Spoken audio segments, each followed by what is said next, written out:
All right, guys, welcome back again to the channel. As always, back to let you know what's happening with the team right at this moment. I'm going to start with the Super Falcons, Jason. They've now returned back to Nigeria as they prepare to play their second leg game in the Nations Cup qualifying round against Benin Republic. You recall a few days ago, we went to Togo, Lome precisely, to play the first leg, and then we defeated Benin Republic 2 goals to 0 in a match that I thought that we completely dominated, and then got the result. So they are back now, and then they will expect the Benin side to, travel into the country to play that game. I think it's going to be played in Abeokuta Stadium, where the Super Falcons will be looking to get another good result to cement their place in the next round. But as it stands now, after that first game, after that first match against the better side, there seemed to be one or two criticisms that was channeled on the coach Justin Madugu, regarding some of the players that he played and some of the players that he did call into the squad. We have a whole lot of talented players, especially in the attacking areas. We have lots of players. We talk about uh, Gifts Monday, who is in form right now, scoring a hat trick recently. I think she scored his fastest hat trick in our league.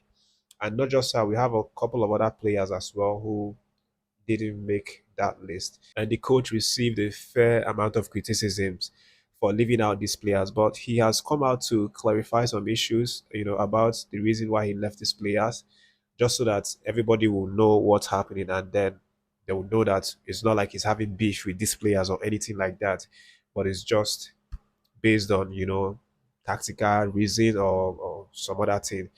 But he has come out to defend why he didn't call Gifts Monday.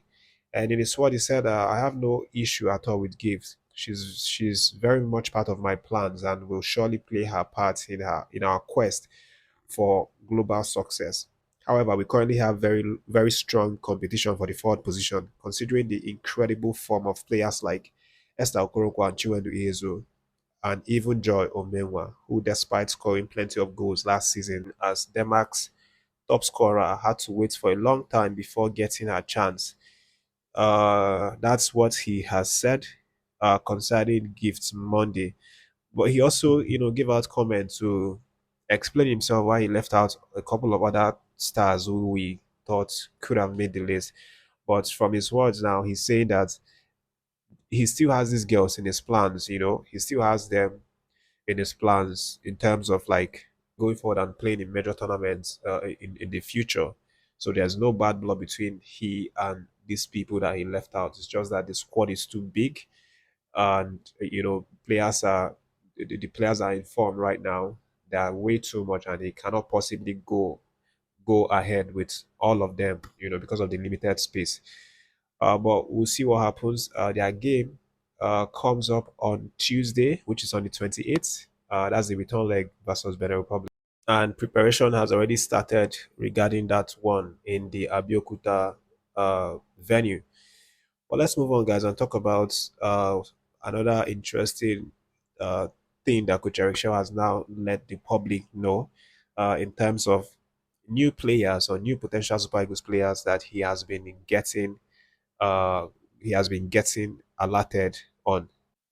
So Shell disclosed that he and the technical department of the NFM are actually being alerted to up to 500 players globally of potential Nigerian Super Eagles players who, the federation is monitoring, and they are constantly trying to see how they can get the best quality in this 500 to recruit into the Super Eagles.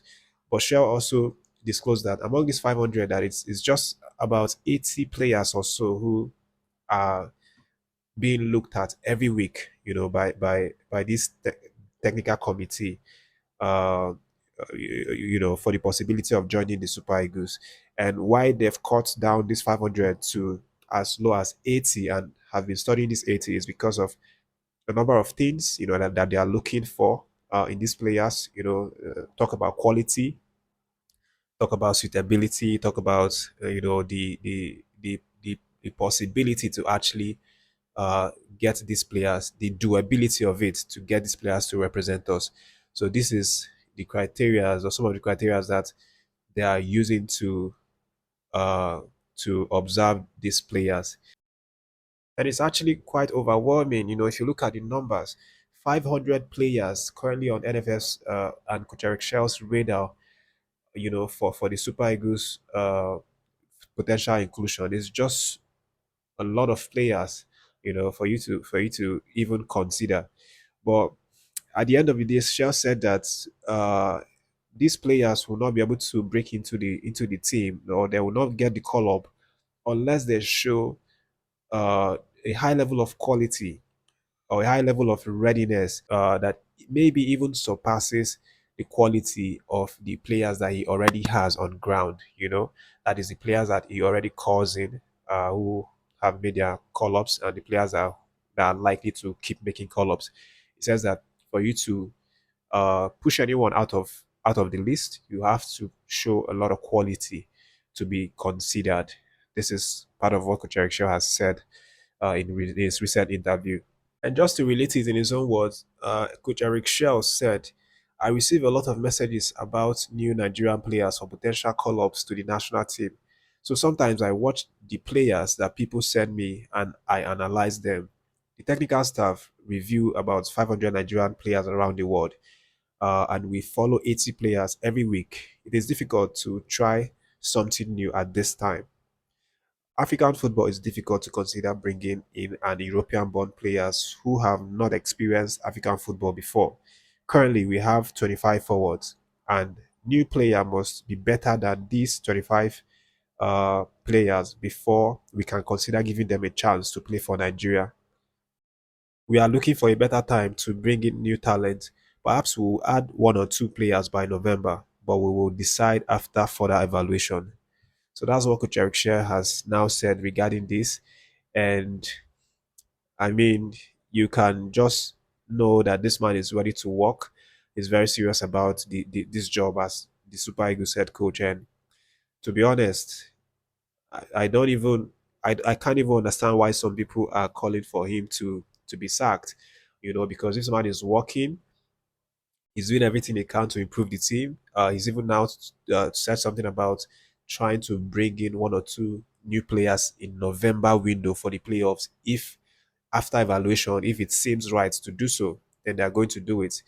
But you just can't take away the fact that Coach Eric Shearer is really dedicated to this job and he's working tirelessly, even when he's not on the clock. Even when he's on holiday, just like he said, he traveled to Portugal to see his daughter, but he took that liberty to watch football match of the opponent, to watch Aubameyang ahead of this game against Gabon in November. And he's also been on the call. I think it was a Zoom call or something with Segun Odegbami, talking about the Super Eagles, talking about how he's been working, behind closed doors to get this team to be at its best. So for me, you have to take nothing away from Coach Eric Shaw. He's doing the job. He's giving it all his best, and to even think that he had to collect way less salary than he was supposed to.